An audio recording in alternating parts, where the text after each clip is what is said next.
We are joined today by another Californian, LondonBreed. She is the mayor of San Francisco. She is too tough on crime and yet too lenient on crime. Mayor, thank you for joining us. Thank you. Glad to be here with you. Our episode was on incarceration culture, the real cancel culture in American culture. Mayor Breed, give us just a quick brief of your background, because I think it's fascinating. You grew up in San Francisco. You've had real trials and tribulations in terms of growing up and the things that you experienced with your family. So if you could give us a little bit of that context before we really get into the conversation. Of course. I mean, I was born and raised in San Francisco. I grew up in public housing.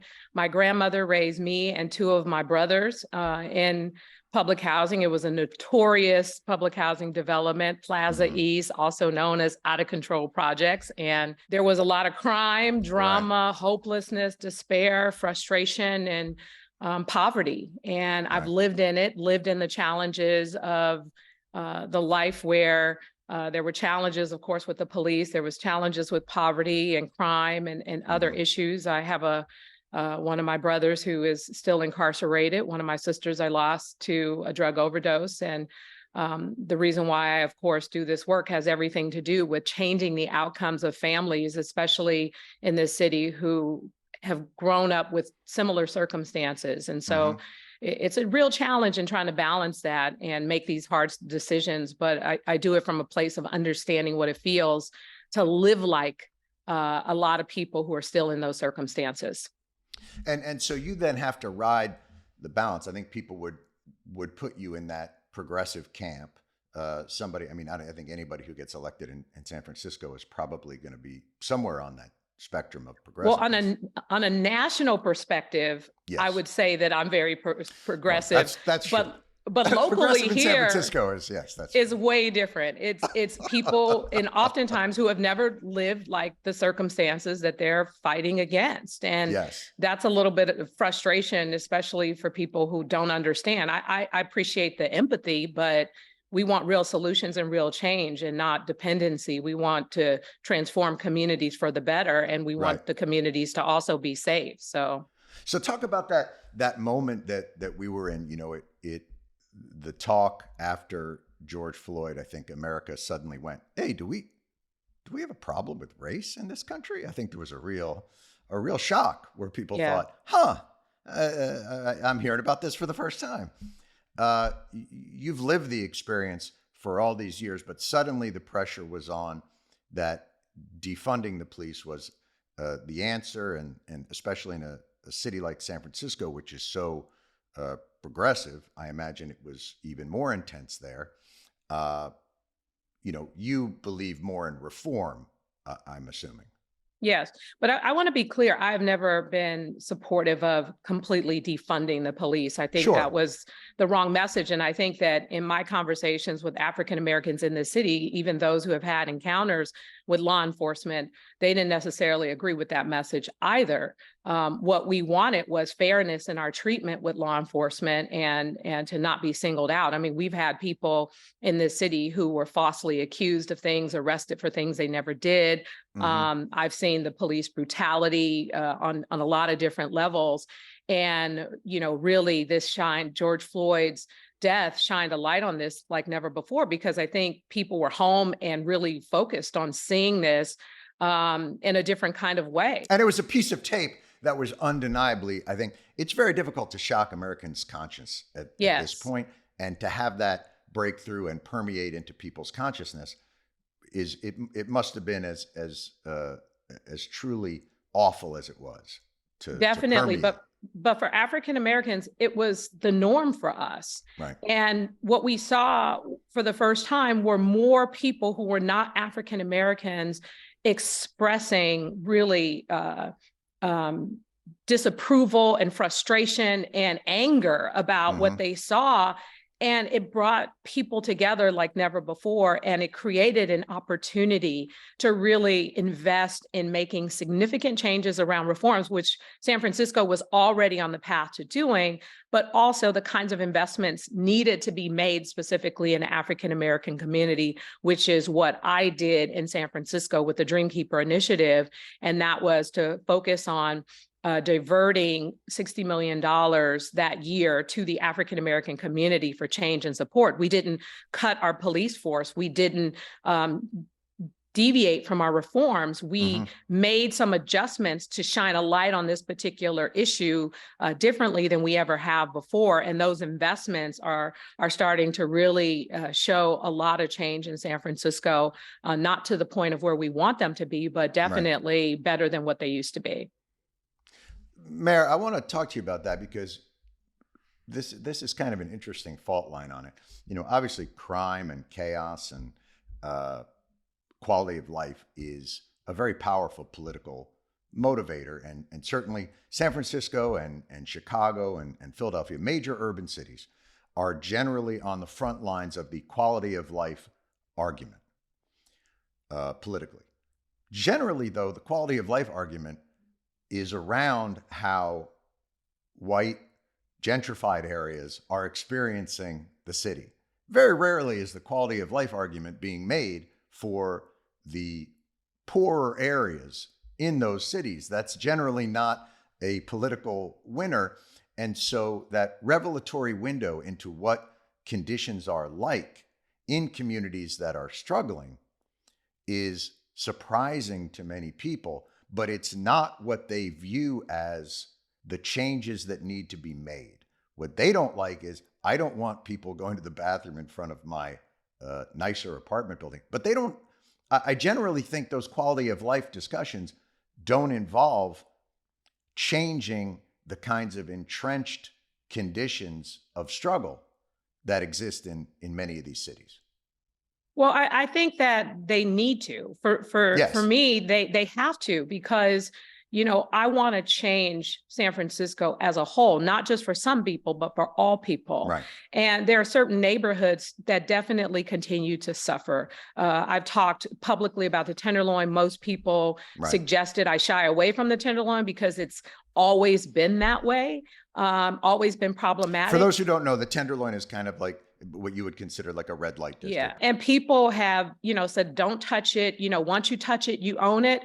And for me, many of the people who live there, I grew up with. Many of the people who live there are folks who were formerly incarcerated, have substance use disorder challenges, immigrant families and business owners and seniors. Like, this is a community of people who live in poverty in many instances and are neglected. Why should they have to live in the kinds of conditions where the streets are not clean, where there's open air drug dealing, where there's violence consistently? So for me, it was necessary to aggressively tackle this issue in a lot of ways that have not necessarily been very popular, because I have advocated for the arrest of many of the fentanyl drug dealers that have been problematic in this community. Also, aggressive measures around forcing people into treatment. That is not the most popular thing to do. Putting more police on the streets, but also putting alternatives to policing, more ambassadors. Who is that not popular with, Mayor?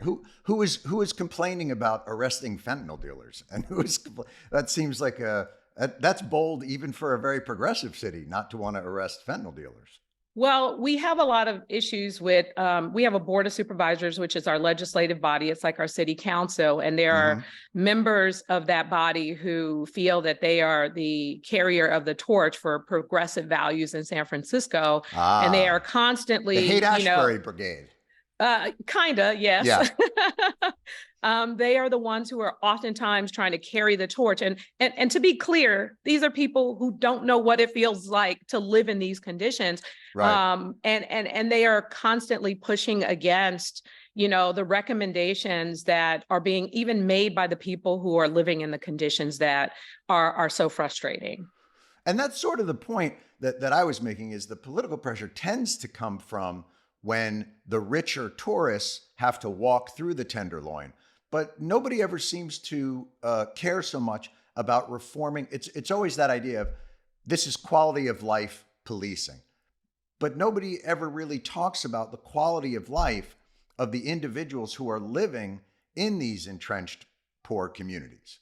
And Definitely. how do we address that? Because that's generational. You know, if you're a fortunate politician, you get 2 terms, maybe 3. I don't know what the limits are in 2 for San Francisco. 2 for San Francisco. For as progressive as San Francisco is, I'm surprised it's not a rotating every few months where everybody gets a turn running San Francisco. But are there things that you can do? You know, the solution is always, well, let's just put more police in there. How do you create conditions that are, you know, when people talk about cleaning up a city, it's always, well, let's clean up the streets, get these people off the streets. But it seems cosmetic to a large extent. How do you get at the more root issues? Well, I got to tell you, it is difficult, but I am proud of the work that we've done here in San Francisco.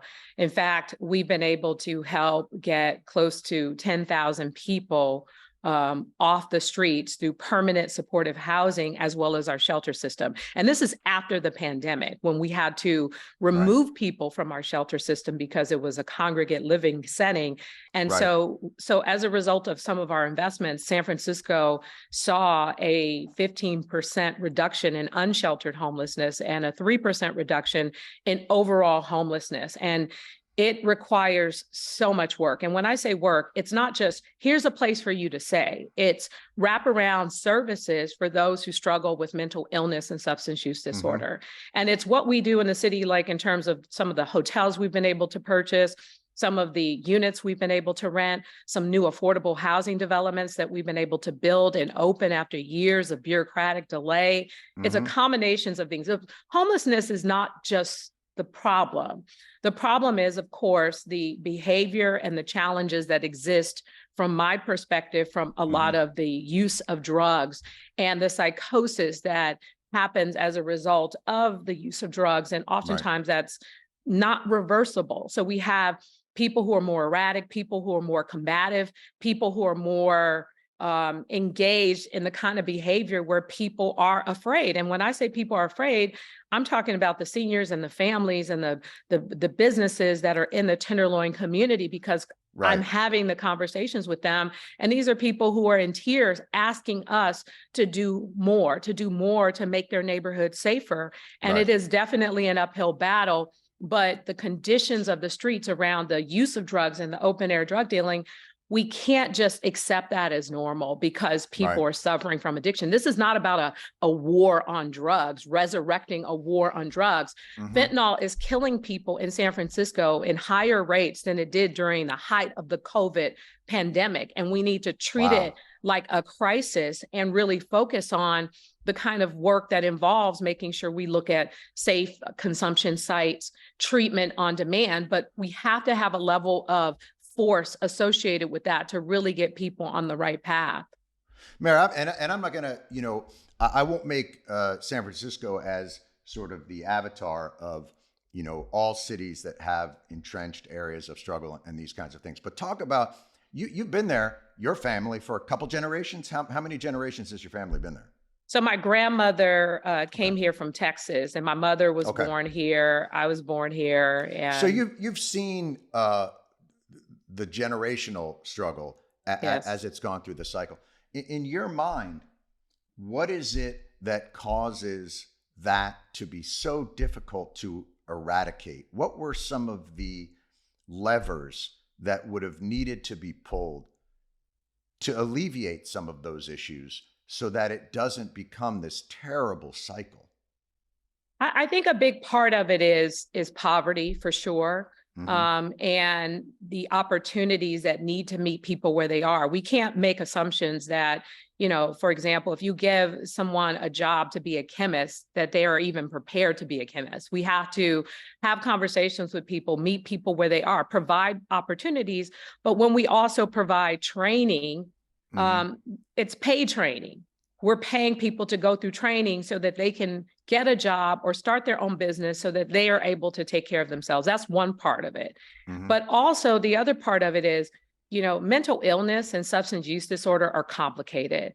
These Right. are not just people who have experienced poverty. In some cases, these are, folks who have affluent families, relatives who want to help them and support them, people who may have been addicted to painkillers and end up on fentanyl and other drugs like that in the tenderloin. You see a variety of different people. And I think one of the challenges that we need to deal with is how illegal drugs are so accessible, not just in our city, but in our country, and how we mobilize and deal with this, and how we provide and make it normal for people to get treatment, make it normal to provide safe consumption sites so that those struggling with addiction cannot do it in isolation where they could potentially overdose and die. And when they're ready for treatment, they can get the help that they need. So I think looking Right. at things differently, not just doing the thing and say, oh, these people are addicted to drugs and we don't want to see that. So get rid of it, stop it. But people are going to always be addicted to something, whether it's gambling, alcohol, drugs. So how do we create a better system to Right. provide support, not for those who have money, but for those who need it, to make sure that they're getting the treatment and support they need? And if anyone has experienced with family members who suffer from drug addiction, it's not as easy as, let me take you to get treatment or stop. It's not easy. So it's like, how do we meet people where they are, but make it easier so as soon as they say they're ready, we're able to instantly get them on methadone or treatment. That's what a lot of our street medicine team does when they're out on the streets and trying to get people help and into treatment. We're trying to make it as easy as possible, but Right. let me tell you, it is a uphill Do you battle. feel like you're just, spitting in the wind? First of all, these are interventions that are happening way too far down the line to really have the kind of impacts to change it, on a real fundamental way. But does any city, not just San Francisco, but does any city have the kind of resources and the kind of will to tackle the complexity of this enormous mental health crisis and this enormous substance abuse crisis, which is fueled by so many other things in a city? Is that a realistic goal, or is the goal of this is just to stop the bleeding to some extent? I think what we are doing in San Francisco, sadly, is trying to stop the bleeding Right. rather than You're still at that phase of it. We are, and we Mm-hmm. can't do this alone. We can't arrest our way out of this problem. We can't get enough people into treatment to make a dent. We need help from the state and the federal government. We Mm-hmm. can't. For example, if you have mental illness and you're out on the streets and you're walking in and out of traffic, we can do a 72-hour hold, but Right. through our legal system, if you say I'm okay and you want to go back on the streets, you are allowed to do that. We don't have, it's under state law, which we know our governor is trying to change now so that we can make the laws work better in order to commit people and provide a conservatorship so that we're able to make decisions for people that can't make decisions for themselves. Would you have the beds and the professionals? And I'll tell you what I'm driving towards in a second, but would you have the beds and the professionals to be able to give the kind of level of care that would be needed to create a real dent in that population?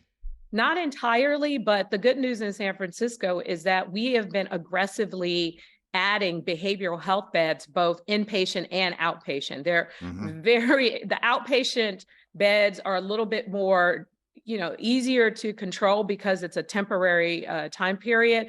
But Right. the inpatient, where we have to contain people sometimes in a locked mental health facility, those are very expensive to produce. And my perspective is, we need to divert the resources that we might be using to build more jails and build more prisons to really having the kind of mental health facility that could meet the needs of those suffering from schizophrenia or dementia or issues where they can't necessarily take care of themselves and they may Right. not have family to support them, but they need a different level of support. And this is where our attention needs to be focused. Well, even when we took a trip to San Quentin with the governor and we walked around, and even within that facility, so many of the people that were there, I'm not suggesting they didn't do something, but a lot of it is a mental health issue. There are people there with a lot of mental health disorders, and mental health disorders that make being out of that prison much more complex and much more difficult. And if we're trying to tackle a recidivism rate that's 50% and 55%, without tackling that aspect of it, makes it near impossible, I would imagine.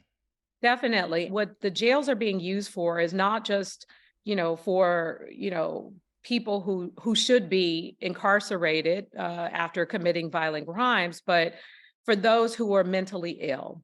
And it's this gentleman in the Haight, you mentioned the Haight Ashbury. There's this guy who is the sweetest person you ever want to meet when you meet him, except when he goes through whatever his episodes are and he becomes increasingly violent, and Right. he's very unpredictable.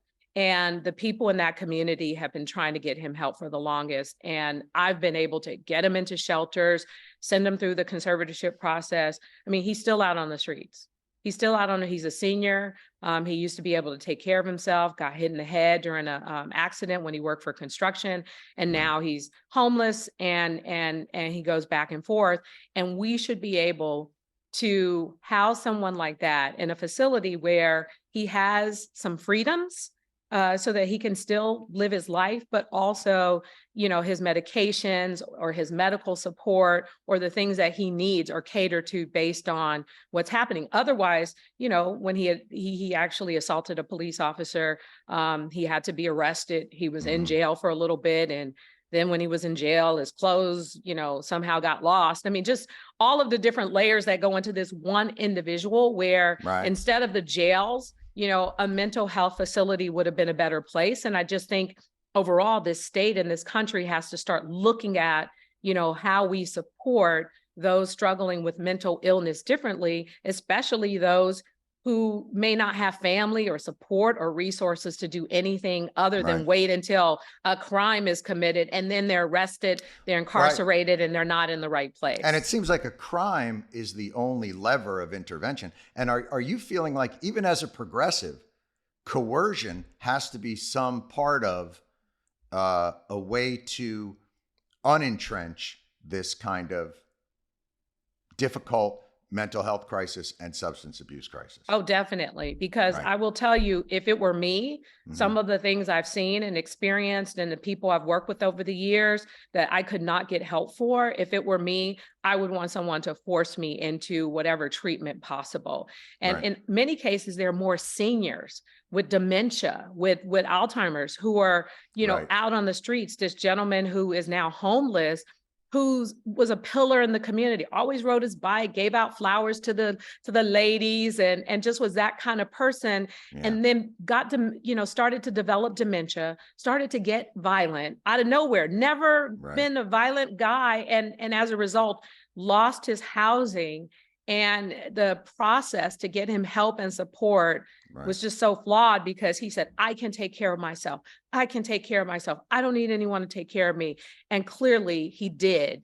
And so from my perspective, there has to be some level of force that goes with these services that provide an opportunity for the state or the counties to intervene in taking care of people who can't take care of themselves. I mean, it's you're talking about communities where people are living with very little margin of error to begin with, and any of the stressors that you put on that, it breaks. There can be the failure rate for people living with no margin of error is really high, Yeah. because you don't have that support system and all those other things that are put into place.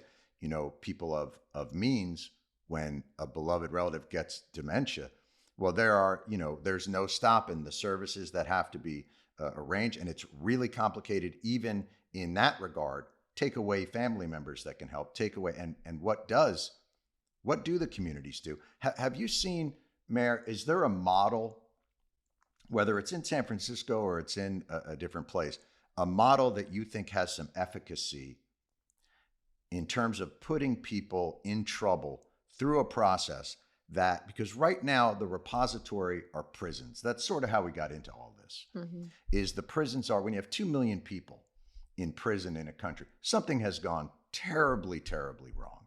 Mhm. And it seems that that's the repository for all interventions that should be more productive. Have you seen a system that you thought, oh boy, that's got a tremendous amount of potential and efficacy in terms of getting people back to a place of function?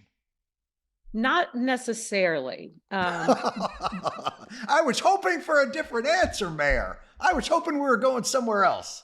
I think not necessarily Yeah. because, people really value their freedoms. And Oh, of when, course. like, for example, we don't want to see someone struggling where we know they're having a mental health breakdown. Mm-hmm. We don't want to see that. We want them to get help. And we're wondering, why can't they get help? But then on the same note, when we're trying to change the policies and we start talking about force to force someone into treatment, then all of a sudden, people are like, well, wait a minute, conservatorship, look at what happened with Britney Spears. Look at what we don't want to take away someone's rights. Right. And And their then, agency. yeah, and so I get that. But at the end of the day, it's not a one size fits all. It's a balance. But the Mhm. flexibility to make decisions around people's lives when they're suffering from these various conditions, it has to be put on the table. Otherwise, we'll continue to see it and we won't be able to do anything about it. And I think that's the tragedy, because it could happen to you, it could happen to me at any given time. And wouldn't we want somebody to make the decision that's going to really help to save our lives or to put us in a better place so we don't lose all of our self-respect and our dignity? I mean, there's an elderly woman who walks around naked, dragging a blanket. And it is just really hard to see that and not think, why can't we help? And part of it is, she gets really, when you approach her, she gets really violent and she starts swinging the blanket. She starts swinging her arms. And it's like, Right. the only thing we have to do is detain her. 72-hour-old. She goes through the process. I'm okay. I can take care of myself. And that's it. And that is not a solution. That is doing the same thing over and over, expecting to get a different result, which we will not get unless we're willing Right. to, put in a level of force that sometimes also makes people uncomfortable. And also in a city that is known for its kind of ideological leniency and progressive values of aren't we all in this together? But I think unfortunately it doesn't take into account the stress that struggle and poverty and drugs put on people who are already battling certain mental health conditions. And I want to also talk about the crime aspect of it, because it all sort of goes in the same bucket, which is San Francisco is the avatar for chaotic rule. Some of it, an identity that they wear with pride to some extent, and some of it looked at by others with a sneer of, can't they get it together, these progressives who just allow people to live and let live and look at the chaos that they've unleashed. But when you look at the crime statistics in San Francisco versus like in Oklahoma City, which doesn't get any of that attention, you're actually kind of similar. Yes. But is that because it's a tourist attraction and so many people filter through it? Is it because of the reputation of it in tech? Is it because of the inequality and the fact that there's been this incredible real estate boom for one group, but then this other group still suffers? Why do you think San Francisco is so often, along with Chicago, the avatar for that kind of chaos? Well, I think there are a number of reasons. And I think, the former president, put a target on our back at one point and used it as an example for a lot of things that were allegedly going wrong in the country. And that was very unfortunate. I think, now with social media and technology, you have videos that circulate and the videos are a moment in time. And I think people see those videos and think, oh my goodness, San Francisco is such a scary place. Hey, I was there in the 80s. It was, I mean, talk about chaos. Like the tenderloin's the tenderloin. Like I was there in the 80s. It was wild. In the same way that New York was wild in the 80s. Yes, but you could still walk down the streets of San Francisco. I mean, you could be in certain neighborhoods and certain parks, and you wouldn't even believe you're in San Francisco, in a major city. I mean, it's a beautiful city, it's an incredible city. Oh, Sure. But because of our liberal values, because of some of the things that we do here, Hmm. oftentimes it's like, see, look at what San Francisco is doing, and look at this video, and look at what's happening as a result.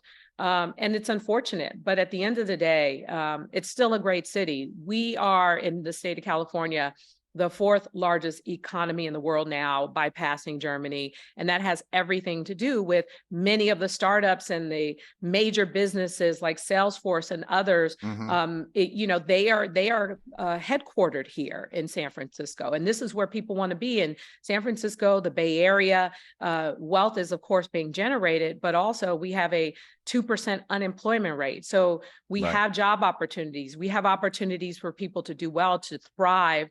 And we have a beautiful city. Doesn't that put almost more pressure on you to crack down then when you have these kinds of wealth drivers like these tech companies and all that, and then you also have this really entrenched issues of poverty and mental health and those other things, and isn't generally the easiest answer to that is more cops? Generally, politically, I would imagine that's the first tool that people go to because it's the most immediate. It's the one that you can say. But again, talking about efficacy, how effective is it? How effective are more cops? I've read certain statistics that, for every, I don't know what it is, 17 officers that costs about $1.5 million for the taxpayers, one life maybe can be reduced in terms of the homicides, which, is a great thing. But again, it's about, are we ever really dealing with the core issues? Or are we just trying to throw as many barriers and obstacles around these problem areas so that the other folks don't have to deal with it? Well, to be clear, for me, I'm thinking about the people who live here. And I'm also thinking about the people who live in the kinds of conditions that I grew up in, Mm-hmm. and my Mm-hmm. desires to that's one of the most important parts to me. The other part is Right. I want to, as a mayor, I want to keep all people who live, who work, and who visit our city safe, Right. period. I want that to happen for everyone. I want people to have great experiences and experience the city in ways that put a smile on their face and make them happy to be a part of such an amazing city. Right. And that does take work. It does take police officers, but Does it it also does it takes. worry you that when you add more police officers, the communities that you actually grew up in are the ones that are going to be hurt the most by that influx? No, it does not. I mean, the Tenderloin already has the most cops of any, but when you look at you know tough on crime policies, generally that's going to disproportionately affect Black communities and poor communities. Well, what's interesting is, in San Francisco, I mean, we have a national crisis around law enforcement and the inability to recruit. San Francisco is seeing record lows in terms of the number of officers who we have, as well as our ability to recruit. So we're facing a national crisis in terms of law enforcement. I think what's different here is, you have these same communities wanting police officers. You have neighborhoods that Mm-hmm. traditionally have had negative encounters with the officer saying, I want police, including those who are part of immigrant communities, those are part of African-American communities. Mm-hmm. When you look at some of the violence that's happening in our city, they are saying, why do we not have more police officers in our community? Of course, we don't want police officers to react negatively to those who live in the community, who are not, Mm-hmm. who are law-abiding citizens, who are just trying to, make a living and take care of their families. We want them to go after the people who are the most problematic. And I think what I hear personally from people who I grew up with, even, as I said, who have had encounters with the law, is we need cops. We need more Mm-hmm. support. We want them in our Right. communities. But the good news in San Francisco is that it's not just about police officers. It's about alternatives to police. It's about having a street crisis response team, which we started in our city a Mm-hmm. couple of years ago, to respond to 911 calls for people who are suffering from mental illness or noise complaints, or some calls that could be diverted to groups of people that are good at de-escalation or good at dealing with challenges that don't involve violence. Hmm. And so, having an alternative to police so the police can focus on the more serious and violent crime has really worked out. Since we founded them at the end of 2021, they've responded to over 15,000 calls in San Francisco, which takes that off the plate of police officers. We have community ambassadors, retired police officers in our Hmm. various neighborhoods, dealing and de-escalating situations.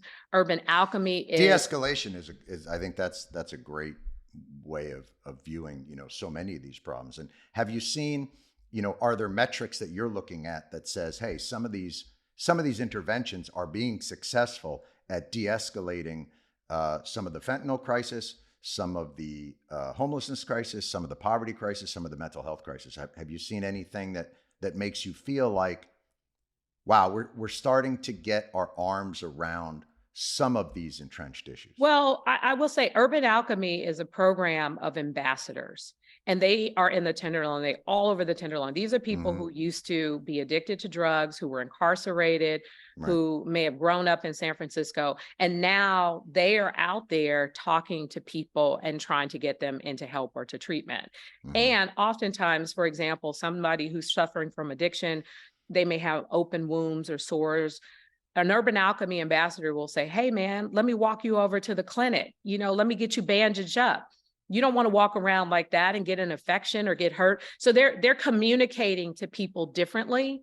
And as a result, sometimes people are accepting help because they say, I used to be on the streets, or I used to be in your situation, and this program helped me. And so a lot of it is that peer on peer support that helps to lead to something better for someone. And I think having a way to get someone into a job immediately or get someone into treatment immediately, Hmm. that is a game changer. The treatment on demand part is significant because at the moment, someone may feel like, yes, I could use some help, but they may not even go to the help. Well, I'll wait with you and I'll call the street medicine team. Hold on, let me give them a call.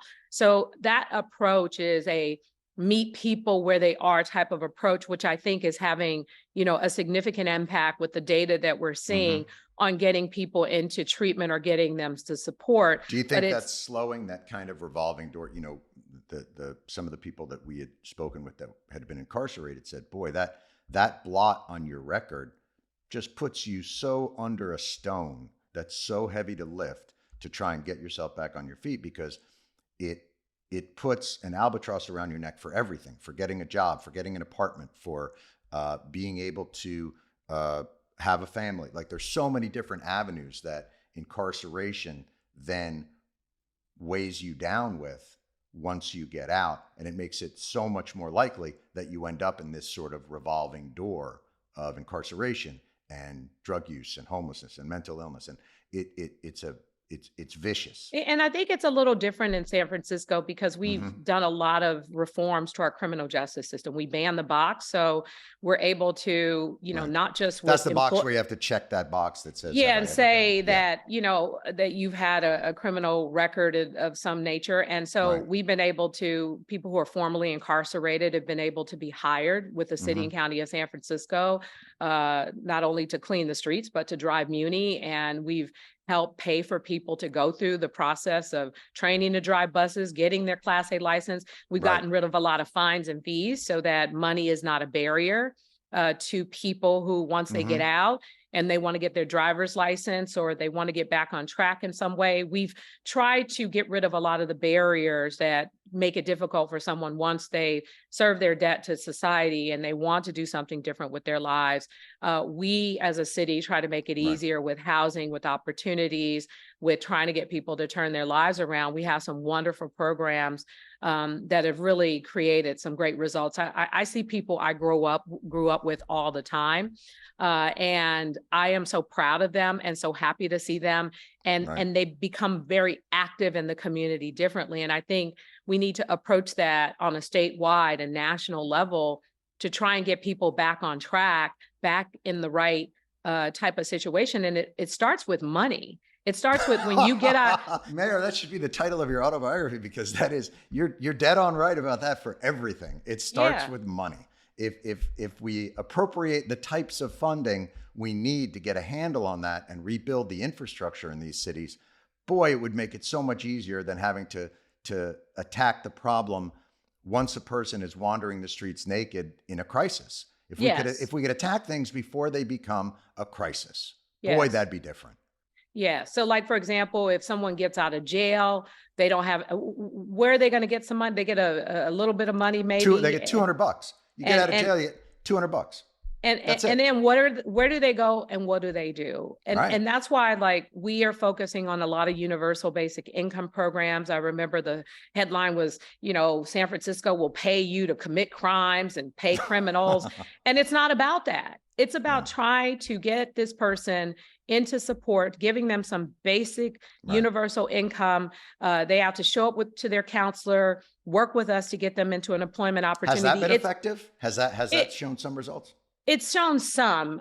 It's been very challenging because, again, we're talking about, in some cases, people who struggle with addiction. So it's some people we've been able to transition and to work in different programs, including Urban Alchemy and some of our other programs that help formerly incarcerated people. But it's tough when people have issues with addiction. I'm wondering, Marion, I look at the situation in the country with the elderly, and there's sort of this 3-tiered system of kind of over 55 housing, and then you go into kind of like assisted living, and then you go into where you need more medical care. I wonder if a tiered system may be the kind of approach that we would have to take through prisons and interventionist systems, where you're kind of going from a stronger, hopefully not as coercive, but slightly more coercive, and working your way through this tiered system. And I know it sounds like such a strange concept, but is assisted living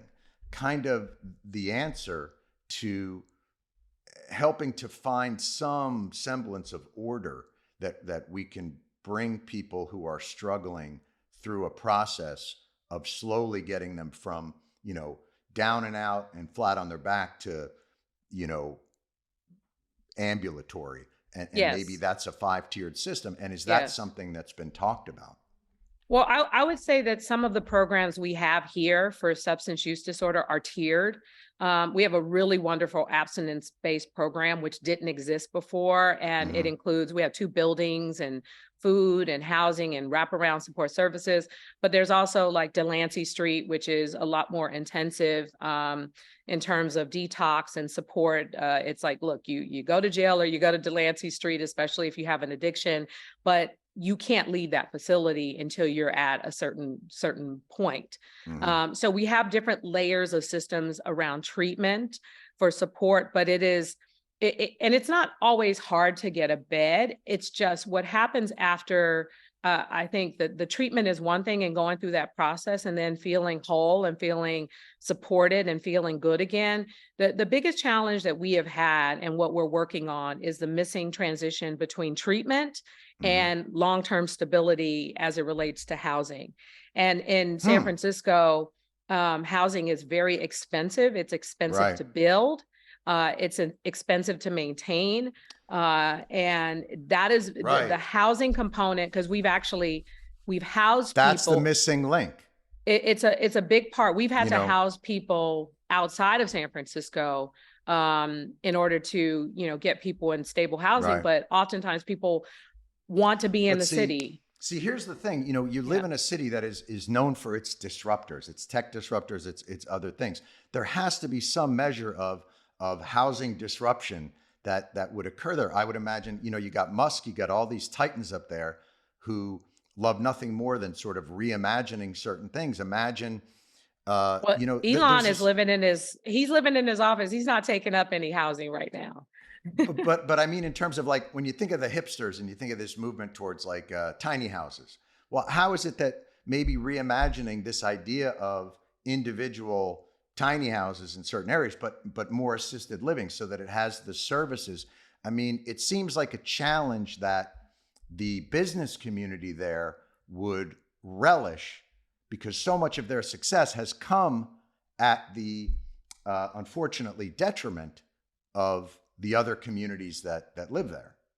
Well, I will say we are lucky that we do have the wraparound supportive services in terms of our housing. Hmm. But again, those are a lot more difficult to get into and they cost us a lot of money to run. Right. If we're No, able to San get, Francisco has a terrible housing issue. You know, it's yes. Houston's done a great job with that, by the way. I don't know if you've. Is there a mayor text chain? Do you guys have a text chain that you Yeah, guys yeah, go yeah, back and yeah. forth? We have different kind of mayor text chains, or we reach Really? out to one. I am talking to mayors all over the country constantly about different things when they happen. Houston's And done a pretty great job at, yeah, they say they've cut their housing issue by well, they have 50%, more room. 60%. We're like 70. We're like 49 square miles. We're like a small, Right. very densely populated Do city. what they And do in Abu Dhabi. Let's start putting silt down. Let's start building up in the bay. I We're gonna agree. I come on, agree. man. We got this. Well, here's the good news. Okay, good. I need some good news, Mayor, The because it state sounds of, overwhelming. I am so happy about this because this is going to make my job a lot easier. The Okay. state of California has required that the county of San Francisco build at least 82,000 units in the next 8 years. Okay. Which means, we had to adopt it's called the housing element. We had to adopt it. Right. It could affect our funding for affordable housing. It can affect a lot of things financially for the city. So we are going to have to make some dramatic changes to our housing policies that will allow us to build faster. We have over 50,000 units that have already been approved, some even before I was on the board of supervisors. Right. And they have not even started construction, not just Now, because why have they not started construction? well, it's not just because of the cost, it's our policies. And really, when people try and prevent sometimes some of the units from even being built, when you have neighborhoods who are saying, we don't want this in our city. Not in my backyard. Yeah, a lot of the CEQA requirements and other things. So we are working aggressively on getting rid of a lot of those barriers to cut down the time that it takes to begin construction on a lot of these housing projects, which is going to be a game changer for housing. And can you imagine over 50,000 units that have been entitled? And if those 50,000 units even get built in the next, 5 to 8 years, what that could mean for housing in San Francisco, it could be a game changer. To get into those, by the way, these aren't condos for CEOs. These are affordable units, I would assume. Well, there's a percentage that's affordable, and some of them are going to be market rate, but also, some of them will help with the missing middle as well. The Giants, our sports team, they're building in Mission Bay as we speak. Those units are being built, and 40% of those units will be on the affordable spectrum for not just the low income, but also the middle income residents of San Francisco. It's going to be a game changer. But Mayor, before we go, if I may ask you just one more question, slightly more personal. What got you through that?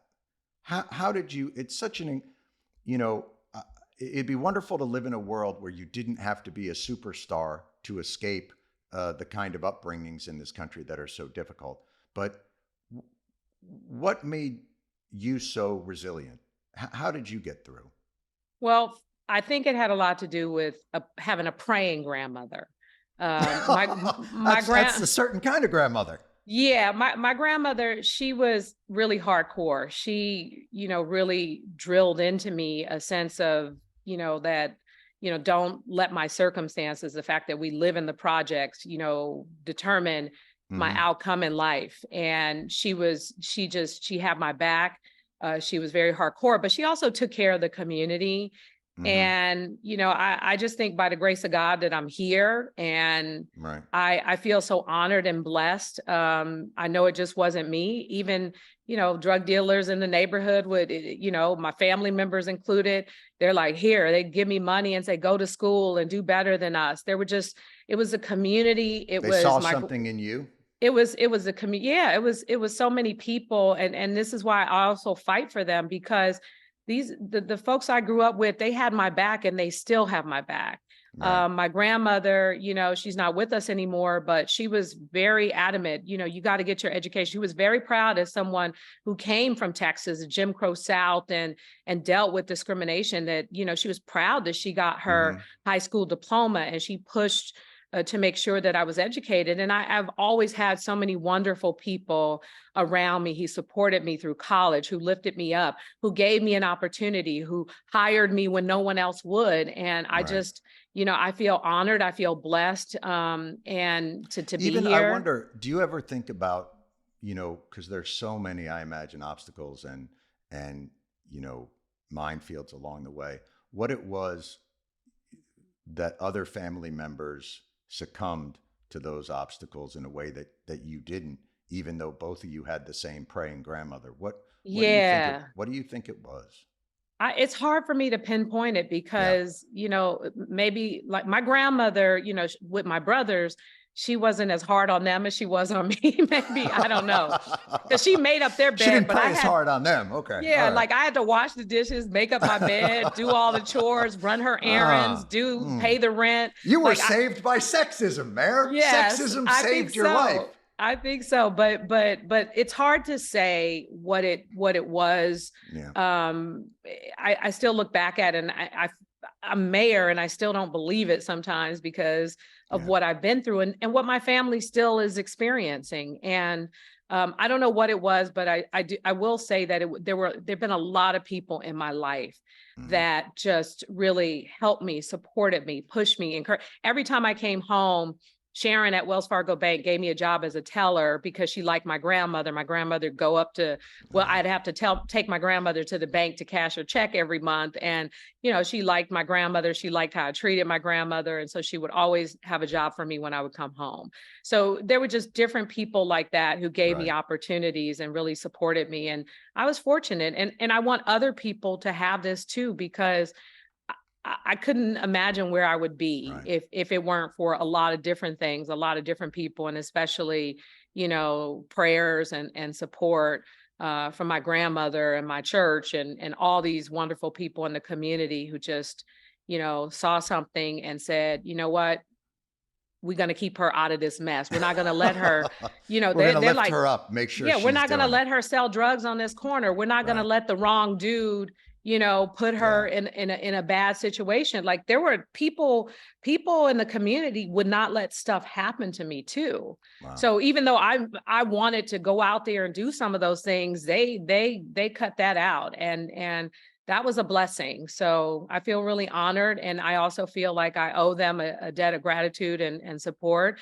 And it's why I work so hard in this city to turn people's lives around. The job you got to do out there, I give you a ton of credit. It is not easy. Oh, it's not easy, but I'll tell you, what's rewarding about this job? What's that? I ran into this girl I grew up with. I used to play dolls with her. Oh, and wow. we used to run around in the project. We would play checkers and chess at the park and everything. Right. She, I hadn't seen her in years and I didn't know what happened to her, but she got caught up with a lot of drugs and stuff. And I just opened a 256 unit building for people who are formerly homeless. And she was one of the people there. And the reason why I found her is because her daughter walked up to me and was like, my mom. Oh, wow. I was like, that's your mama, and then we start talking. And she was like, she live here now. Oh, and my God. And I had to leave, but I had to see her before I left. Oh, and to see her, and she was clean, she was sober, she lives there, she was still the same person, she still got the pretty skin, the pretty face, and it's just like, that's wonderful. This is when we're able to do this, it's nothing like, and her daughter is an adult, so it made me feel really old. You must have said, like, I think your mom was my teacher. I don't think I was your friend. Yeah, I wish, but we were the same age. I was like, oh my God, like thinking to it. And even my uncle, he lives there too, and is clean and sober. Like most of the people who live there now are people that I know. They are people that I know. That's and even if you don't know them personally, you know their struggle. You know their story. Yes. It's so important to have someone in a position of power who feels them, who just knows that, boy, there's just, like I was saying, so many minefields to get out of there. It just would be nice if in those tough areas, if mediocrity did as well as it does in the areas with less challenges. Like definitely, if you didn't have to be so good and smart and dedicated and resilient just to get through. Definitely. And a place like San Francisco, is expensive as it is, it Yes. is. But you know, this is also a place of opportunity. San Francisco is a compassionate, very generous city Right. too. And we do so much for so many people. Like you'll talk to some people who are formerly addicted to drugs, including one of the guys who I appointed to the board of supervisors. You Hmm. know, he had he's now, I think, about 2 years sober. And he had, you know, a real problem with addiction. But when he was ready for help, it was really easy for him to get help. And I find Right. that to be the case with those who were formerly, you know, addicted to drugs, that when they're ready, because Right. we both know that if you're not ready, you're not going to do it. But the So difference we, is resources, because, you know, in my world, boy, don't think we don't know a ton of people who are oh addicted to yeah, drugs or addicted to gambling, all those things. But, you know, when you've got resources, you don't end up in jail. You don't end yeah, up on the street. You end up, you know, your friends get together and they throw you to Malibu for a couple of weeks, and you mm-hmm, know, it's all that other shit. So you know, it when you have no margin of error, that's what it needs to be in this country. Is we need to get people just a margin of error.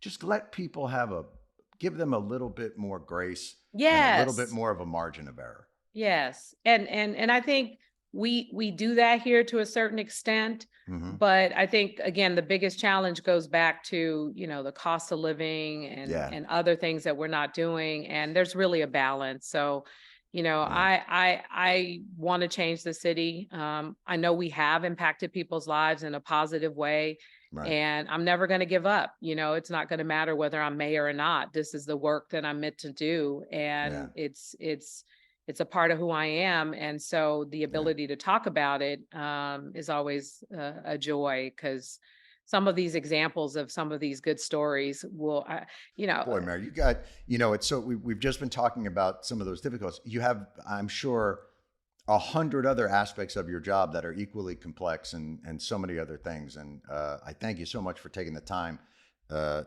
even talk with us. But it's such a fascinating story, and I think your understanding of that city, you having been there for so long, your family having been there for, you having seen all different aspects of it, must be a great advantage in trying to find a way through it. You know, I'll tell you, John, the reason why I am very unapologetic about being aggressive and making these decisions Hmm. has everything to do with my upbringing and how I've lived in poverty.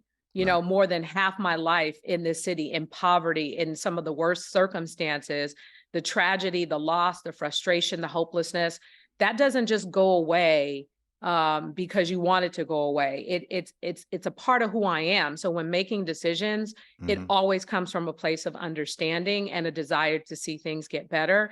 And I'm never going to shy away from that. I'm going to do what I need to do to make the hard decisions. I want our city to get better. I want to improve public safety. It's not just about getting elected or reelected. It's about the fact that my whole life has always been dedicated to right, transforming, you know, communities and lives for the better. And that is not going to change whether I'm mayor or not. right. So I'm looking forward to seeing some Mm, transformative things, and hopefully you'll come visit right. us soon and see it I'd for love to. yourself. I love going around there, walking Yeah. around, a little Tai Chi in the park, get myself a little focaccia. Come on. I love that place. Yes. I used to walk Yes. around there with a comic named Bobby Slayton back in, you know, the 1980s. We'd play the Punchline, and he always was gracious enough to take me as his opening act. And it was a wonderful Oh, time. wow. Thank you so much for joining us, Mayor LondonBreed of San Francisco, doing the hard work of getting that place ready for my next visit. Yes. Let's get some of them streets polished. I'll get out there.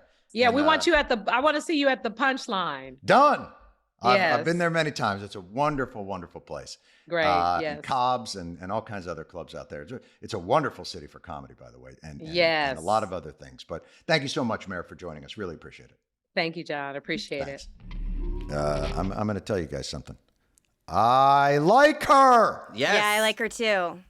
She's so practical. We were talking about that, Kris and I, when we were listening to the conversation. Yeah. It's so hard for people to give real answers. And it's so hard for a mayor to say, this is hard. Not for a mayor to say, I can fix this. Not for a mayor to say, I got the solution. Let me tell you what I would do. Right. And actually, I was going to say no hate to Eric Adams, but Eric Adams would not have answered those questions anything like London Breed. I'm sorry. Well, you always, whenever you talk to politicians, at a certain point, you always feel like they're, on Dance Dance Revolution. Like you're watching them and you go, step, repeat. It feels choreographed in a way that is not authentic or real.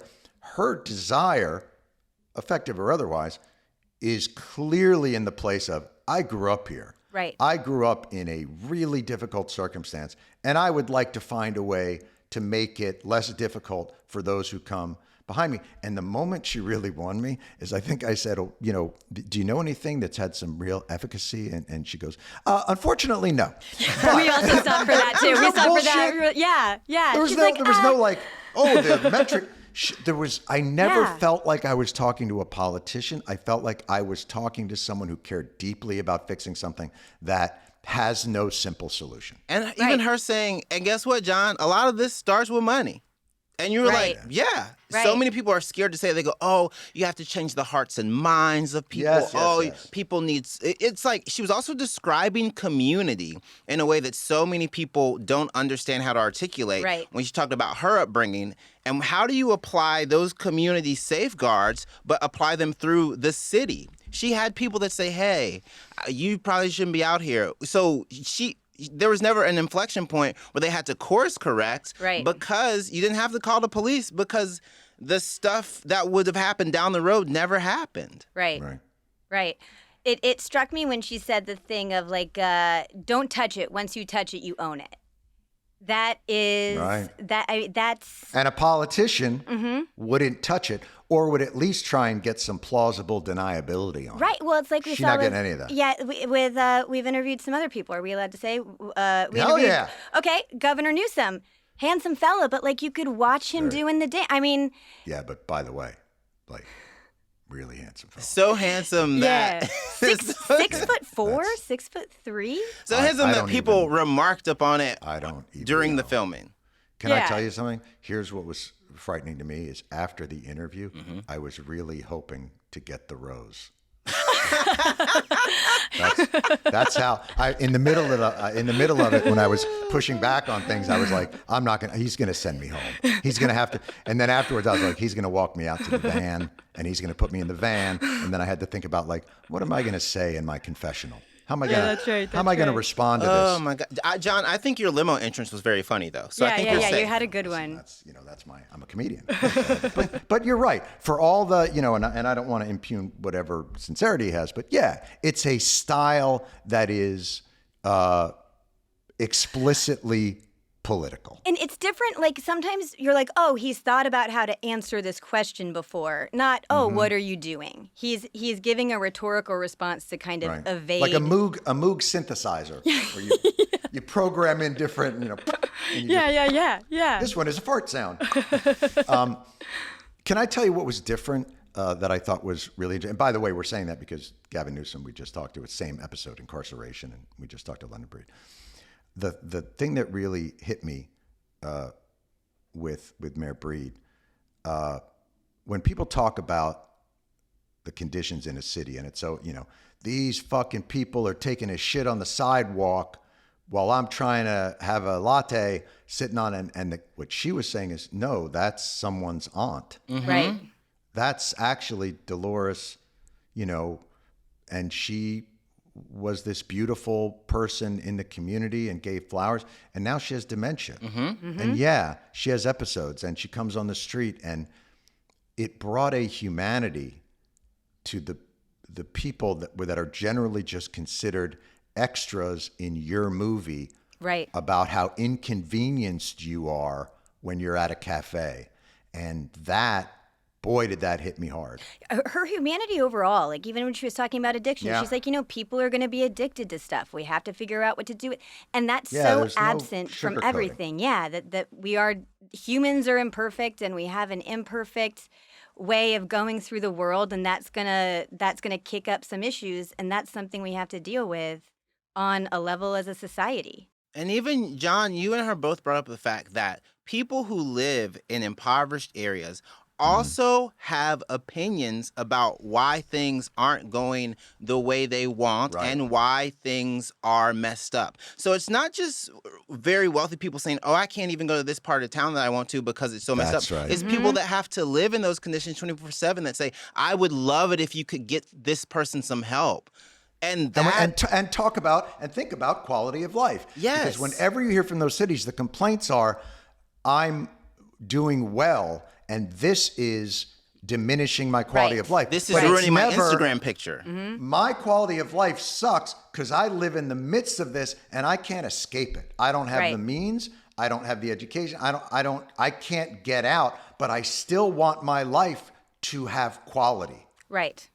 As a baseline. Everybody wants to enjoy a coffee. Because, Jon, for those people in those impoverished areas, it's not a thought exercise. Right. It's not hypothetical. Yes. Mm-hmm. That's dead on right. And it's so crazy that it becomes so entrenched. Right. And in the same way that sort of wealth has an incumbency, I think poverty has an incumbency as well. Absolutely. And you have to find a way to overcome that advantage that poverty has over people.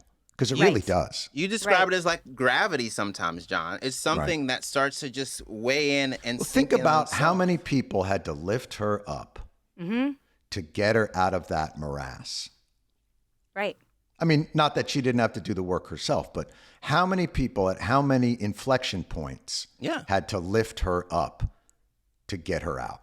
Right. But that's what community is. That's what community-based governance can look like when applied correctly, but it takes funding, it takes time, and it also takes Black people and brown people being able to say, no, this is my opinion on this because this is where I live. And so many people are afraid to say that because then you come off as a bit of a hypocrite when, like, it is tough. It's very tough as a Black person or a brown person who lives in an impoverished area to say, listen, I don't give a fuck about being pro-police or anti-police. What I am pro is my neighbors. So I would like it if my neighbors felt better this week. Felt safe, felt like they could go places with impunity. Yeah, but boy, it's, as you start to roll it back, you realize we really only attack things at that crisis level. Like we really only... Absolutely, the person has to be on the street, already naked and screaming before we end up intervening. And you know who brought that up on the episode? Jurden. He said we have a response. Because Jurden is the shit. He's very good. Absolutely the shit. Yeah. That should be the title of his podcast. Jurden is the shit. Totally agree.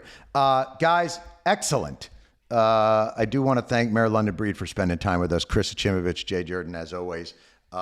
This is very exciting. It's a great week for me. Apparently, Jews are back. Jews are back. Thanks to Jonah Hill. 21 Jump Street. Yeah. Jon, I do want to get your thoughts. I mean, I think you've done some pretty good stuff too. Yeah. What about your comedic performances? I really thought Big Daddy would have done it, but we can send him a tape. We'll send him a tape. You know what? Jews, we've been going about it all wrong. We've been showing people Schindler's List and show up. Yeah. We got to show them rom-coms and other shit. Jon, the other part of that Instagram post from Kanye was that he was like, apparently Jesus was Jewish. Who knew? Listen, man, he spent a lot of time learning some shit. Here's the thing. I don't need to hear his opinions on anything anymore. And here's my reasoning. Anybody who says Hitler needs to be forgiven but is still mad at Pete Davidson, I'm pretty sure I don't have to listen to that. Well, Hitler didn't date his wife, so well, you don't know that. I guess I don't. Oh my God. Yeah, because Hitler's still alive in South America. You could, You never know. You never know. That's it, kiddies. Great job. See y'all next week. Bye. Bye.